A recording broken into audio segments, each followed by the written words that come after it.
Hi, I'm Wayne the Boat Guy, and I'm going to talk to you about my tilt trim mechanism and how I got it fixed for $0. Yep, $0.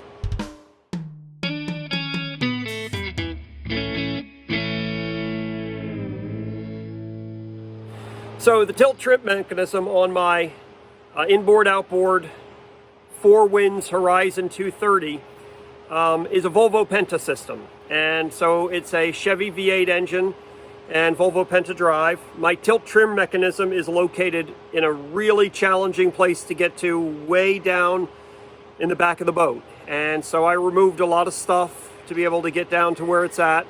Blindly reached in and was able to unscrew the bracket that my tilt trim mechanism is mounted to bring it farther forward. In another video, I referenced how I was able to hotwire it to make sure that the motor worked, to be able to get the outdrive up, just so that I could park my boat. So ultimately, obviously, I want it to work. I want it to be able to go up and down every time and work like it should. So while I had some of that stuff somewhat apart, I decided to dive in a little bit more and see what else I could do with it. So here's where the thing was located. This is where my fresh water tank is, and back here in this hole behind the engine and everything, right back by the transom, this whole assembly bolts down right here like that. So it was held in with 3 screws. 1 was here and 2 were on the back of it, so I had to kind of blindly reach. It's a complete arm's length reach around behind this thing to be able to get to it. But once I got those screws loosened and out, I was able to move this thing around and bring it in much closer to myself to work on it. This electric motor over here is for my fresh water system,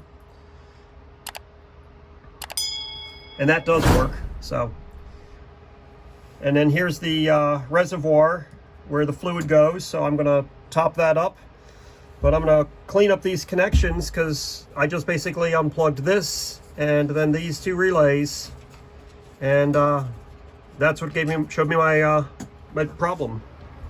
I looked online for how to test relays, and I was planning to test them out, and all the relays that I looked to test had 4 pins on them. This one had 5. And so one way to do this would have been just to order 2 new relays and put them in. But I decided to just kind of clean up the pins a little bit and put them in, plugged them in, unplugged them a couple times.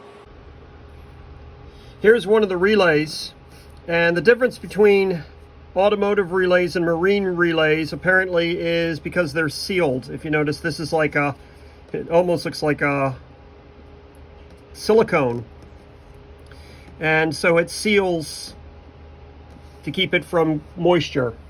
And where that relay plugs in is right here. And I don't know if you can see this or not, but the connections there, like this one here, these things are pretty corroded looking. Let's see if we can get in a little bit better, get a better shot. So the connections are pretty corroded, so I definitely want to get those cleaner. I don't know if I'm going to use vinegar or exactly what I should use to clean them up, but I'm going to clean them up and say if it's safe to do so, I'll apply dielectric grease to these, and that's my fix. So it's working now. Check it out. It's back there.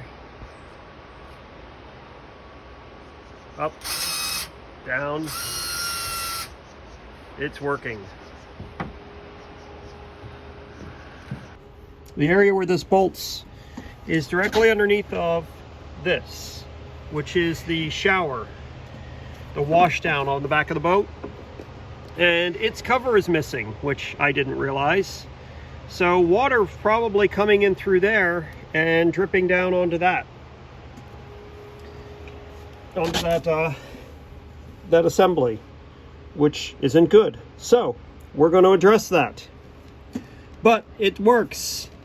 So basically, although it was a real pain in the rear end to figure out and diagnosing it, I was able to get my tilt trim fixed without spending $1. Essentially what it was is that the connections where the relays plug in and where the power plugs into the motor, those connections were corroded.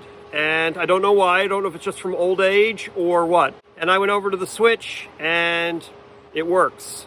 So that's all it was dirty electrical connections. Sometimes it's the simple things that fix the problems. Tilt and trim.